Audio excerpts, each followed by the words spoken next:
এই যে লোকটা দেখতেছেন শুয়ে আছে, আপনি দেখতেছেন গ্রিসে অনেক ঠান্ডা, এখন সকাল টাইম, কিন্তু আপনি কি মনে করতেছেন এই লোকটা ঠান্ডার মধ্যে শুয়ে আছে? যেখানে মানুষ মানে জ্যাকেট, বড় বড় মোটা মোটা কাপড় পরে মানে শীত সহ্য করতে পারতেছে না, সেখানে এই লোকটা মনে করেন এই জায়গার মধ্যে শুয়ে আছে। আসেন একটু দেখি মূলত তার কারিশমাটা কি, যে কিভাবে সে এই ঠান্ডার মধ্যে শুয়ে আছে। আপনি যেটা ভাবতেছেন এটা না। এই যে ধরেন তো ভাই একটু ক্যামেরাটা আমার দিকে, এখানে দাঁড়ান, এখানে দাঁড়ান। এই যে এই জায়গাটা না, এই জায়গাটা না হচ্ছে, এটার নিচে হচ্ছে মেট্রো রেল।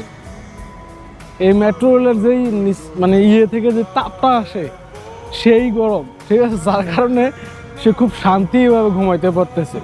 এখানে কোনো প্রকার ঠান্ডা নাই, ঠিক আছে। এই যে আমি যদি এই জায়গায় দাঁড়াই, তাহলে দেখা যায় কি মানে শরীরটা না সেই লাগে, তা গরম হিট আসতেছে, বাতাস আসতেছে গরম, সে কারণে সে কিন্তু এই জায়গার মধ্যে ঘুমাইতে পারতেছে। তো এটা হচ্ছে দেখেন, তার কোনো টেনশন নাই, কোনো কিছু নাই, কিচ্ছু নাই, আশেপাশে গাড়ি চলতেছে, এত আওয়াজ, কিন্তু তারপর তার ঘুম আসতেছে। মানে আল্লাহ তাআলা মানুষদেরকে কোন পরিস্থিতিতে রাখে তা দেখলে বোঝা যায়। ইউরোপেও মানুষ রাস্তায় এভাবে শুয়ে থাকে, এত সুন্দর একটা প্লেস।